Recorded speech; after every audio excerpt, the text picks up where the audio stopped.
First off, people are not numbers. I think people need to see the stories. Donnie had a situation that he was not in control of, frozen in that place. Probably trying to get God's attention because, it's very terrifying. Once Donnie was able to get stabled out, his whole future changed. When you see a smile from a face that you may have been scared of a week or two ago, but give them a little help and the reward you get, money can't buy that. Shelley, you guys actually have some big news that you're going to be giving Donnie. Can you share with us what that is? I'm about to cry. We're actually going to hire him. He has earned that responsibility. So for all of those who look down on those experiencing homelessness and they call on a lost cause, how many more Donnies are out there? There's no telling. Everyone is somebody's son, daughter, sister, brother, uncle, aunt, grandfather, grandmother. And there was a time when that person was born, when someone was overjoyed. Hi everyone, this is Tracy Lewis with We Are Winter Garden, and we are joined by Pastor Scott, who is the founder and CEO of Matthew's Hope, and Shelley Bradford, who is the president and executive director. Welcome to episode 64 of Straight Talk, No BS with Matthew's Hope, presented by Imagine Marketing. We're going to take you back to episode 49, which featured Donnie, a guest of Matthew's Hope, one of my favorites. Oh, wait, we don't have favorites. And on the other side, we will have an exciting update about Donnie's journey. So Don, please tell us a little bit of your background, what your life was before you eventually found yourself homeless. Okay, well, I'm actually from South Dakota. Okay. And from there, we moved on to Tennessee and Georgia. I attended local schools, no problems with mental illness, which I'm dealing with now. Okay. But I went on to college at Georgia State University, got my diploma. Nice. A week before I graduated the university, I was accepted into the Peace Corps. Wow. And they said, we have an assignment for you if you'd like to go. And I knew it was pretty competitive because I just had a Bachelor of Science. So I said, sure, I'd be glad to go. Where would you like me to go to? And they said, Mauritania. And I said, great, I'll go, but where is Mauritania? Right. And I was a geography minor. Oh, It's in Northwest Africa. And they said, yeah, you'll be there in a week. Oh. And so I went on to Mauritania and then on to Jamaica with the Peace Corps. And from there, I came back and I'd fractured an arm due to I was working with a healthcare extension and actually got hit by, it was after Hurricane Gilbert. This is when I was reassigned to Jamaica.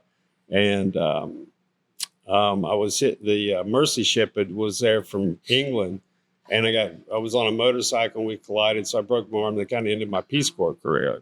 Wow. So when I came back, got it fixed, and I applied to United Airlines, which I started as a flight attendant.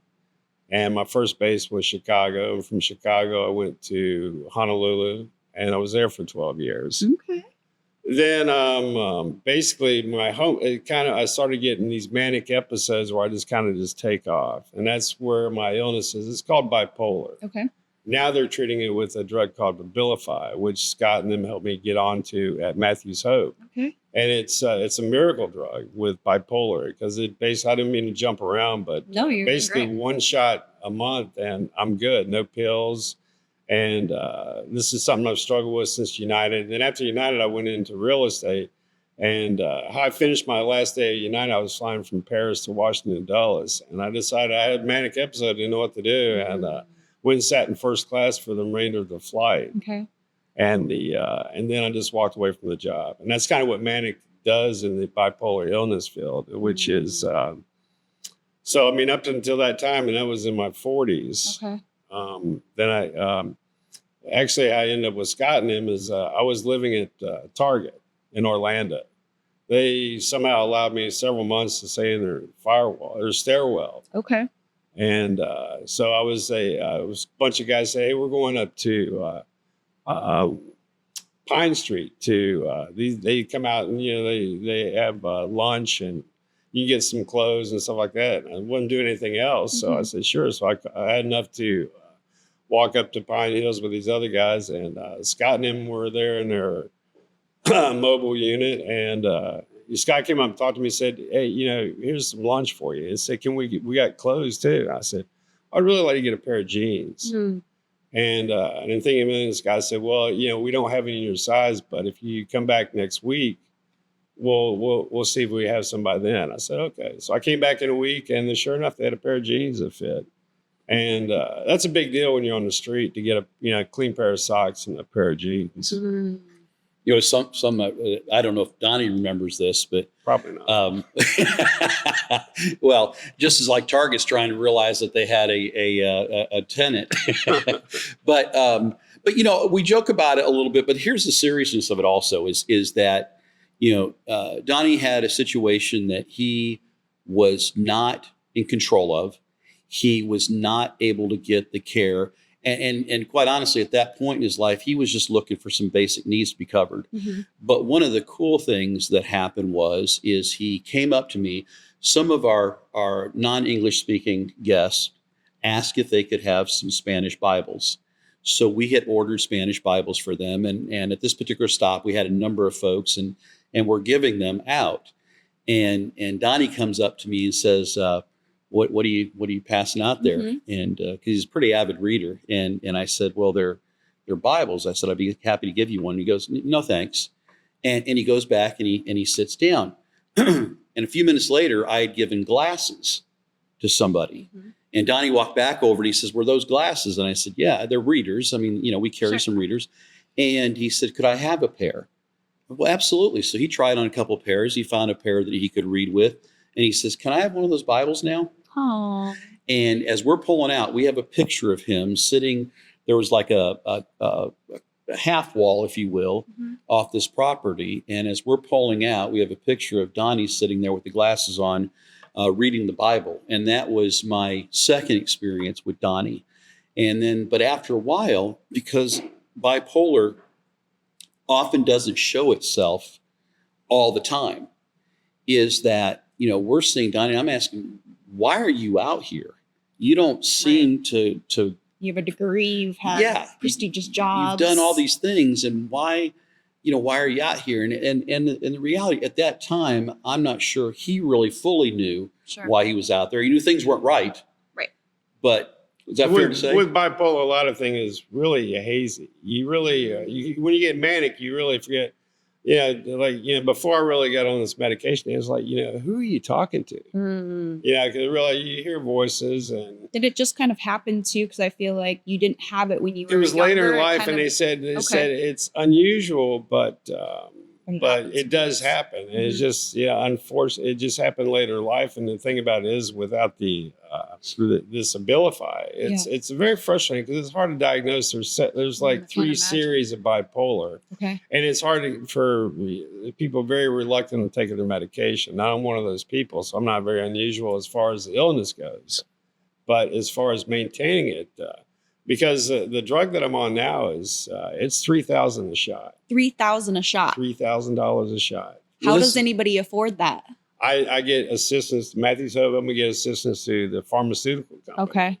No, I'm going to stop on that just for a second because I want people to understand what we just said. This is a lot. Wow. Once a month, $3,000. You're homeless.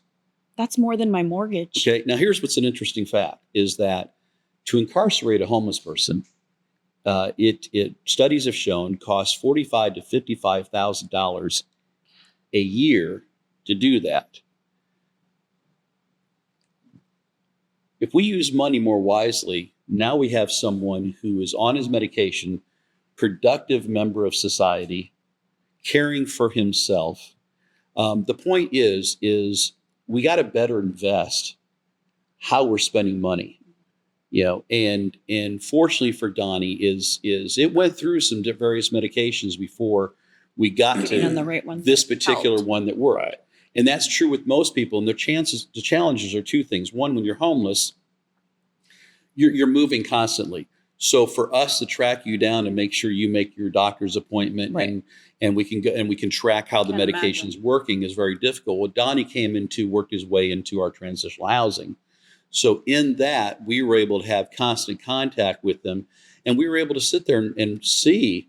I mean, there was times, I don't know if you recall, there would be times where Donnie would freeze. Yeah. I mean, literally, I'd walk outside, he's doing this, Mm-hmm. and I'd go, Donnie, He'd go, yeah, he'd start talking to me again like nothing's happening. But he was frozen in that place. Probably trying to get God's attention because, Yeah. I mean, it's very terrifying Oh, I can't imagine. to know what you've come from and to know where you are. Yeah. And, you know, the people there to help you. But I really didn't know how to explain it, you know, that Right. with the medication, the doctors gave me medication. And when I saw my psychiatrist a couple of days ago, they were going, you know, we wish we could get more people on this medication. Mm. It's just so hard to get them to come in and the pay, because it's a rigmarole of paperwork, Mm. you know. And luckily, I mean, you know, that's one of the things I try to count. Somebody asked me, what all do y'all do? I said, it's amazing what they do in the office. I have, you know, from Social Security cards to getting somebody on a pharmaceutical. I mean, it takes a lot of Sure. love. Absolutely. A lot of love. and- Because it's patience. not very rewarding because so many people slip off of it. You know, so many people just get lost in the cracks, but they take their time. Donnie, how has your life changed since you've been on the medication, since you've met Scott and the team at Matthews Hope? Where are Well, you today? I've put away several $1,000s in savings. Good job. Wow. I'm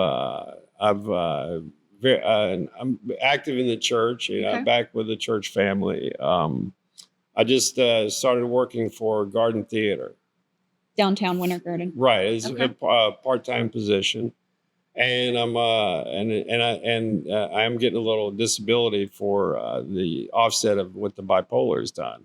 And what do you do at the Garden Theater for them? I start off as a volunteer, ushering, doing concessions, ticket taking, and I found I just really want to support the arts. You know, it's just something I like doing. I'm not very fluent in the arts, but I enjoy the theater and enjoy seeing the people. You know, so very thankful of people that'll volunteer. And fortunately, a lady that was previously used to work at Matthews Hope, Nancy Deskins, really gave me the shoe in. I said, I'd really like to do that. And I know Nancy does it. So she took me right over there personally, introduced me to the house manager and one of the production directors. And then I started from there. I said, you know, Nancy, I'd really like to get involved in production, you know, behind the scenes, what goes on behind the show. And she took me over to the production facility, and William, the production director, said, yeah, we could use this volunteer. So I started painting. Okay. And from painting, he said, are you looking for a job? I said, if you're hiring. Yeah, So, definitely. yeah.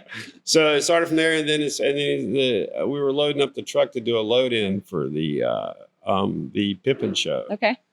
And he said, how about doing spots? I said, sure, but I've never done it before. So now I'm doing spotlights for the production of Wow. Pippin. And that's very focus driven, right? Like, Yeah, it's hard. It's hard to get along having blank spaces, yeah, definitely. I can't even imagine. which my life's been full of. Sure. Well, that's amazing, Don. that I'm you're glad people doing can that. laugh about it because It's- it's better than crying. At a certain and I point, want yeah. people that are listening today or watching that when I laugh, I'm not laughing at Donnie. I'm it's the joy of Donnie being able to come to terms with something he had no control of, and really That can happen to anybody. Yeah, it could happen to anyone. Honestly. I mean, Like, mental illness is not obviously. something you plan on. right. And it can You're come either out of born nowhere. with it or, like Donnie, it happens. Each of us have our quirks and stuff, Mhm. but sometimes there's something more. And I think the important thing to take from this also is often the people that need it the most can't afford it or have access to it. Number two is that once Donnie was able to get stabled out, his whole future changed Sure. completely. Because there was a point where I'm going, we may just have Donnie for the rest of our lives. Should I take him as a deduction on my taxes? What do I do? I mean, yeah, one of the things I did is I prepared for my funeral. Mm. I went ahead and took care of the funeral arrangements. Like Matthews Hope helped me do that. Okay. And he was, now I'll also But that was say, a different set of mindset too. Sure. he was also very focused on that at one time. It's nice that he has certain things taken care of, but the reality is all he could think of for a while was, I got to prepare for my death. Ugh.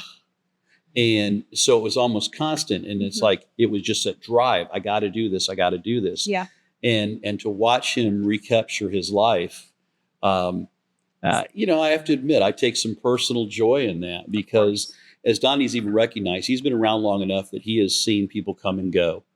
But the bottom line is he put in the work. He didn't always like what was going on,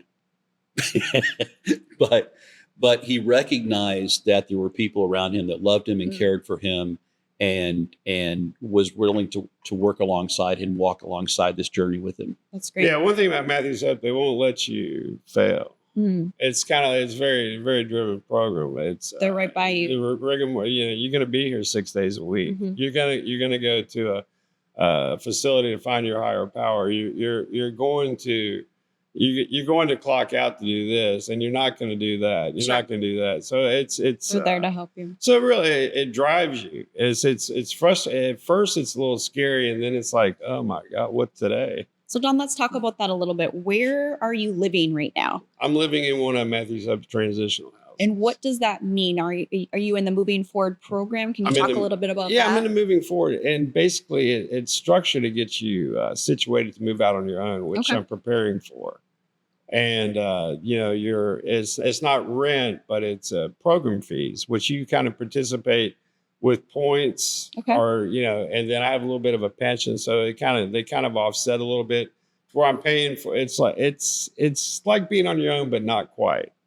And you know, for them, there's different levels that, you know, now I'm maybe going into more of a graduate program where basically it's exciting, paying bills and making my own schedule, a little more power of my own schedule, and a little more flexibility, and you know, really what people have to encounter in their day-to-day lives that don't have bipolar or not homeless. Sure, they're just kind of like you're getting ready for every day. They're walking beside you and helping you take those steps to get you on. Yes. Yeah. So you know, it's always, but you know, it's every day is something else you can try to improve on. You know, whether it's making a meeting or making your own appointments or not having to be reminded, which, you know, happens both. For sure. I get reminded a lot sometimes. Yeah. No, that's great. I love that. And what makes Don a good candidate for this program? You know, initially I would have said he was an excellent, my initial assessment was he was an excellent person for this program. My follow-up assessment was, oh my God, what have we done? Because it was what's this guy's end game going to be? You know, when we bring somebody in, we always say, you know, housing people is easy. Okay, we got lined up people call every day. I need a house. Okay, no, you need more than that. But instead of just throwing somebody in a house, okay, are you capable of taking care of that? Are you capable of keeping it? Are you capable? You're going to participate in the process. You got to trust the process, and so then it was, okay, now we've got him here. Now what? I mean, his situation is a little bit more extreme from the standpoint that we had to identify first what's going on with him.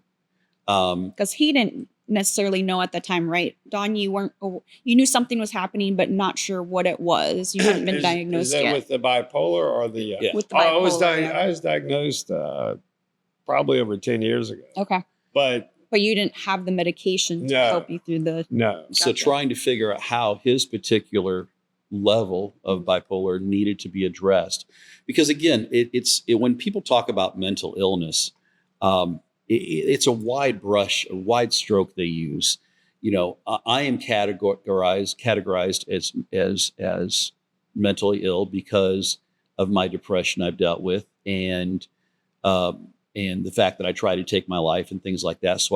So I'm in that same boat, but it looks different. Both of us look different. And then you throw someone else over here who literally is full-blown schizophrenic, you know. And I think the one thing that I want to bring up today too as well is that often Donnie's appearance and appearance of folks that are dealing with mental illness looks like some type of addiction. Because like they're on alcohol or drugs. Because they wander off mentally. Sometimes they just switch that way and this way, and people go, oh, they must be drugged up. And the reality of it is I hear all the time about all these drug addicts. I said, no, what I've got is a whole lot of people with some level of mental illness that we need to address. And if we address it properly, if we invest in these people, they can go on and won't need to be fully cared for the rest of their life. I see Donnie living a very independent life going forward.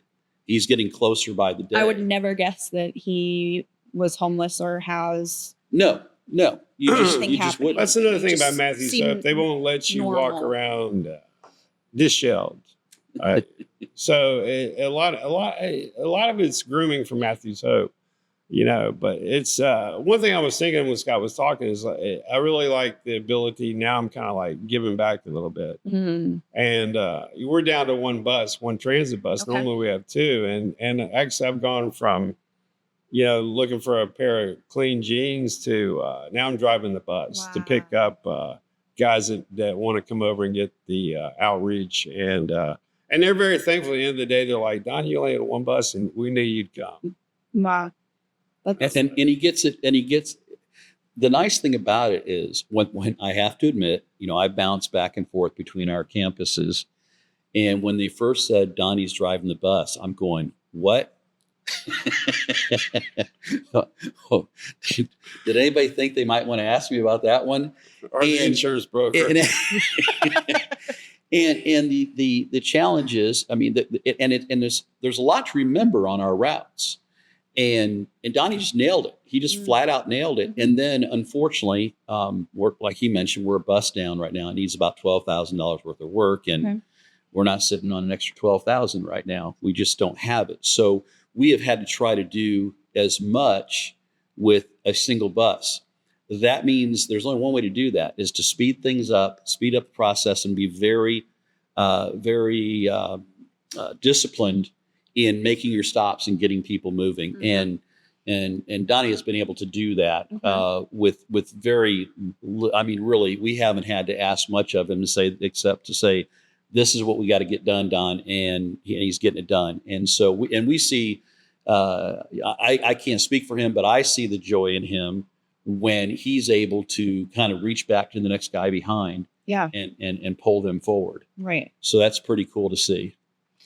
Scott, do you think mental illness should be treated any differently than any other treatable illness? No, I mean, look, if Donnie had cancer, right, we would make sure he saw someone that was a cancer specialist, and we would try to figure that out. Yeah. Unfortunately, mental illness does not get the attention it deserves. And what's interesting is the number. I remember when I was in seminary, one of my seminary professors told me, he said, Scott, you need to know that 1 in 7 of your folks in your church suffer from some level of psychosis. And that seemed crazy to me at the time. Doing this for the last 20 years, he's nailed it. Because in society now, it all shows differently. Some may never get diagnosed properly, but they have these huge mood swings, okay? I personally know that I am manic at times, and I'm able to recognize it. And I'll even tease about it sometimes. Like, I'm having a manic day, man. Let's get it done. Because I got like a firecracker up my backside. I get 10 times as many things. But there's also a danger in that as well. I think that as the longer you deal with it, you kind of recognize certain things in yourself, and you know how to manage it better, whether it's with medications or meeting with a psychiatrist or what have you. There's so many things that go into this, and we just simply we don't pay attention to it. Unfortunately, our state legislators have not paid attention to it either. They just, put homeless in one big box and throw them all down that tube, and there it goes. Right. So both mental illness and homelessness come with many stigmas in our society. What do you wish more people knew about both? Well, I think I wish more people would recognize the fact that there is help, but the help is very expensive. And so we need to have people advocate alongside of us with the general public, with the folk, how you cast your vote, to say, look, we need to address these things, because if we don't, we're not that far off. When you consider Florida is the 3rd largest homeless population in the country, and Central Florida has the fastest growing homeless population, it's fair to say, if statistics are true, then a bunch of those folks need some mental health care. Definitely. And locking them up is not the answer. Right. Okay. And often if they get locked up, somehow their medications come up missing. And next thing you know, they can't get their medications because they're also limited on how much medication you can get. Now, Right. Donnie's in a great situation with us right now is that he goes in once a month, but other people are having to take something daily or weekly. And that's tough. Yeah. And so that makes it really tough, and it needs to be regulated, but it can be done. Yeah. We just make things a lot harder than they have to be. Definitely. Donnie, I'm going to ask you too, both mental illness and homelessness come with many stigmas in our society. What do you wish more people knew about both? There's a cure. There's a cure with good medications, but it takes a regimen of really people that are willing to, I guess, advocate. It's I don't find it a stigma to me personally, just because I've had it for so long. It's Okay. like, but I understand that a lot. It's not. It's such a it's different science. It's not an exact science. Like, if you got a broken arm or if you have a Right. appendix problem. There's just one solution. Like you mentioned, you were on several medications prior to the shot. Was that Oh right? yeah, everything from Haldol to Depakote. Mm. And then this AstraZeneca stuff came out with Abilify, and the doctor's like, I can give you a shot once a month, Mhm. or we can Mhm. you can go to a pill regimen. I said, oh, give me the shot. Yeah. So Scott, the Garden Theater where Donnie works recently lost a huge chunk of funding. Do you worry that when people cut funds like this for the arts and other programs, that's going to trickle down and impact people like Donnie? I do because So it's not just hurting the Garden Theater. It's not just hurting the Garden Theater. I mean, first off, I want to commend the Garden Theater, and as well as thank Nancy, because what she did is she advocated also in a way of saying, here, Yes. put Donnie in front of the right people, and then those people being open-minded enough to sit there and go, we'll take a shot with the guy. Absolutely. Okay. My hope is that through this, Donnie is more prepared for whatever is next. But anytime any kind of funding is cut in every area, it affects all the others at the same time. And some of the reasons things were cut are kind of ridiculous, but that's another, I'm not even sure that's a Matthew's Hope event or episode, but it does worry me because I think that, when you think of someplace, those of us that live in this community or live in a community that are similar, that have a local theater and what have you. A lot of times people go, oh, why give any money to the arts? I mean, for crying out loud, all they're doing is going up there and doing this. Okay, you know what? Take the arts away and you think life is miserable now. Watch what's going to happen when that happens. So yeah, I worry about it on a couple different levels because I also worry about it as from a mental health standpoint, going to the theater is a way of checking out for a little while and not, all of us, if, maybe you're one of those special people that never, last night I was sitting there, I barely could sleep last night because I was signing a paper today that basically committed me to $1 million. And it kind of made my mouth go dry. And then I'm laying there in bed going, I don't have anything worth $1 million. But for us to continue Matthew's Hope, especially through these difficult times when funding is down, I'm going to make sure that I'm doing everything I can. And Shelley's going to make sure she's doing everything she can, as well as the rest of our team, to make sure that people like Donnie that are doing the work, coming in tune with themselves, that no matter what happens with Matthew's Hope, we've done everything we can for this guy. And I feel very confident about that, that we've done that. Donnie, what would you like to say to people who are listening, watching, or those who may be on teetering, volunteering, or maybe they're thinking about doing a donation? Monthly donation we talked about is very beneficial for the program at Matthew's Hope. What would you say to them? How has it changed you, or anything you'd like to add? I just think that it's good to get in territories that are unknown, and I think it's you'll be rewarded your adventurous side you didn't know you had. I think that when you see a smile from a face that you may have been scared of a week or two ago, but give them a little help and the reward you get, I think you'll find more. And money can't buy that. Right, definitely. So something I've said lately is, I've and I've always thought it, but I don't know that I've said it publicly until to more recently, is that I've always looked at our donors as investors, and investors should expect a return on their investment. So whatever you're giving to, you should be able to see something happening that says, okay, my money was well used. They were good stewards of it. Well, here's your return on investment. Yes. We invested, you invested into this gentleman, and his whole life is changing because of it. So one, I give thanks, but two, want people to understand that without continued funding, this doesn't happen. No. And so whatever you're giving your money to, look at what your return investment is. People like to look at what people are being paid and how things are being spent in this thing, but look at what the ultimate return on investment is. And ours is people. Yes. And real faces there's not a of homelessness is more right there valuable with thing us. than people. Definitely. And for those of you who are listening and not able to see, I was just telling Donnie before we started that I look at him and I don't know what it is, but your eyes just remind me of my father. And I feel like you're such a beautiful soul. And I'm so grateful that you have found Matthew's Hope, because where would you be today if you didn't? I wouldn't be at the Garden Theater. Mm. But no, there's a lot of other places that was, Matthew's Hope, and then you got Hopelessness. Welcome back to episode 64. Shelley, when we last talked with Donnie, he was doing great and he was working at a local theater in Winter Garden. What has happened since then? Well, the sad thing is the theater closed shortly after that, and he was laid off. Mm. So, and that was devastating for the local community, but it was specifically devastating for Donnie. And he was so sad and so disappointed. Mm.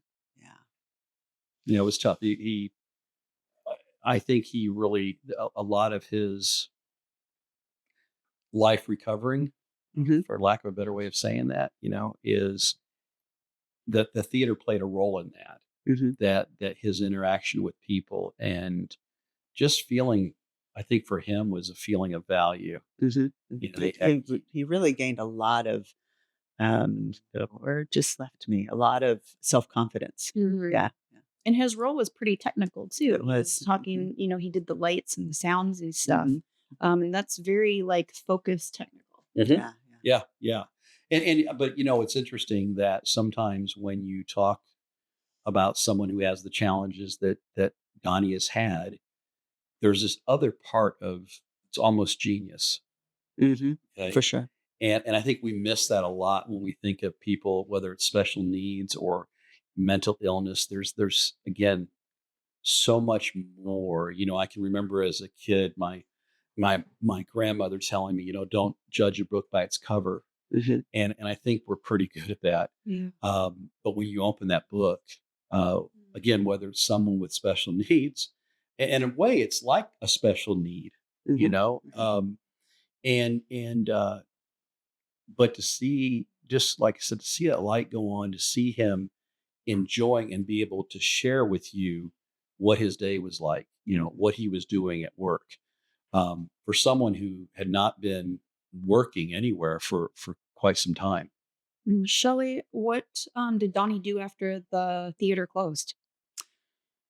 He came and started, working more around Matthew's Hope again, and throwing in, himself just to kind of cover up the fact that he wasn't working at the theater, throwing himself towards Matthew's Hope again. Not that he'd ever stepped away, but he was doing more hours at Matthew's Hope, more driving the bus, more, picking up donations and things like that. And it's been good for him to have that, for us to be there. And that's what's such a big part of Matthew's Hope is we're not just there to help people. We're there to help them through stuff. We're not just there to help them in the moment and what they need and the immediate need. We're there to walk them through stuff. It's all that part of that moving forward and continuing moving forward that we talk about. It's not just a magazine name. It's really a basis of our ministry and our outreach. And what's interesting is that we had, due to some issues that another employee was having, health issues wise, there were little areas that we realized, hey, we need somebody to help us with this. And what was really cool about it was that we called upon Donnie to do these things without a whole lot of explanation. He just got in there and did it. Wow. And it's interesting. I still won't let him wash the inside of my windows. I remember the call that we made to you when we said, well, I don't even know why we called you. And it really had nothing to do with the fact that Donnie was going to be driving. And Yeah. I heard your pause and I was like, we're either in a whole lot of trouble. Please Or- elaborate. I need to know more about this story. Well, I think I actually said Donnie's driving. Yeah. And trying to not wreck my truck, processing that because I think I blacked out for a minute. Donnie's a good driver. He's very conscious of everything around him, and he's greeting people, and he's one of them. Yeah. Okay, see, there's people that know him from the street, and so when suddenly Donnie's behind the wheel and he's picking people up to bring him into the outreach center a couple times a week, they're being greeted by one of their own. Wow. Yeah. So it's kind of cool. I can't imagine what kind of hope that might give somebody Right. who really wants to try and take those steps moving forward like Donnie did. It's possible. I think it's impossible for someone who hasn't walked in those shoes. Not yet. Like most things in life, Yeah. we judge. When I say we as a society, we often make judgments of things we know nothing about, and have no way of knowing anything about. One of my least favorite things anybody ever says, and I tell my staff, don't do it. Don't ever say you understand, because no matter how it might have looked similar what you went through, you can't get deep enough in somebody's head and heart to understand how they dealt with kind of trauma it caused for them. And so, but that said, when you see the pride, I mean, he's being handed the keys to those buses now are about 130,000 new. Okay. And the responsibility of getting individuals to and fro. Yeah. Does anybody say to and fro? They do. I think maybe because you brought it back. Yeah, there you go. But back and forth. It's like, where'd that come from? You gals. We're having such a swell time. To watch it for me, okay, reminds me when my kids like took their first steps and said their first words and stuff. It's almost like that because it's like the self-discovery that's going on. Donnie knows who he was. He knows what he's done. And then there's this like space and time that he just simply existed. Okay. And now he's back in the saddle, so to speak. There, another thing we don't say. Well, I'm just kicking him out of the park right now. Great. Hit that one. You from Texas? Yeah, I don't know where I'm from. I'm gonna cut in a little bit here. Shelley, you guys actually have some big news that you're going to be giving Donnie tomorrow. Can you share with us what that is? I can. I'm about to cry. We're actually going to hire him. Wow. Yeah, and he has no idea. He has asked everybody around, except for me and Shannon, do you think they're ever going to really hire me? And we've just been waiting for the right time. And I'm just really excited because I know how much he loves Matthew's Hope. And I think that this is going to be a really good transition for him. And what will he be doing when he's employed there? So really, he's just going to be doing what he's been doing. But he's going to get paid. He's going to get paid. Yes. And he's kind of earned his spot. He has, for sure. Okay. I mean, so, some people say, well, they're just letting him do what they were even letting him do before. That simplifies it way too much. Yeah. Because there is more responsibility. Yeah. I mean, when you're an employee of Matthew's Hope, that carries, whether people believe or not, carries a lot of responsibility. It does, yeah. We have to be on our toes all the time, thinking about what we're saying, how we're saying, who's watching us do that, what our guests are doing, right, wrong, or indifferent, what the local government is saying about us, it's constant, just like you feel like you're under this microscope about to catch on fire because it's so focused on you sometimes. I think that's fair to say that. And so there's a lot to it, but he has earned that responsibility that we trust him, that he will represent us in a very positive way. Well, and he's shown that to us. One of the duties that Donnie has had that he's going to continue to do is he goes to Key Foods. They have donated to us for the last several months, almost a year. And he goes and picks up that donation every Monday and every Wednesday. And he came to us and said, "Hey, I really would like to give them a thank you card."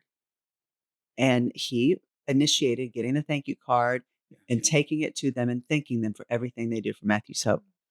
That is not a common thing these days. No, first off, it's very thoughtful. I mean, He is very thoughtful. if anybody out there didn't get a Christmas card from me, it's because it's not that you're not on the list. There isn't a list. Okay. I mean, I just don't do it. Yeah. Okay. So Donnie, he's in the Moving Forward program. Where is he at with that journey? He, as a graduate, as an employee, he's taken that next step of independence. I mean, now it's kind of like, first off, he has proven whenever it's not the first time we've hired an employee, hired a guest, a graduate. That's been done. But once that happens, you are no longer a guest. You're an employee. So how you conduct yourself with the guest, how you can conduct yourself everywhere, because it becomes we're small. We're a lot smaller. We look. Most people know the local people know staff, and believe me, if one says something or does something that somebody doesn't like, we will hear. We hear it. Sure, of We course. hear about it. Yeah. So he's taken on that responsibility. And though right now, because this is just happening, he doesn't know it's happening. There was no plans of moving out yet or anything, but those are all things that we'll be looking at, is helping him get into. So right now he lives into the. He's in one of our, yes. And we do have a couple staff members that live on our campuses and what have you, or our housing. And because they're there to just kind of be there. But at the same time, he may be that person. We haven't for sure decided that yet, but he may be that person because he's got that attention to detail and that care for Matthew's Hope. And this is a guy that just over a year ago would walk outside to his front yard in the middle of the night and sing or point. Yeah. Okay. We would get calls sometimes and say, he's not causing any trouble. There's a guy out front and he's just kind of, he's either singing or he's pointing at something that nobody sees. And we go, okay, it's Donnie. And, I got to give a lot of credit to our mental health team and our medical team for not giving up.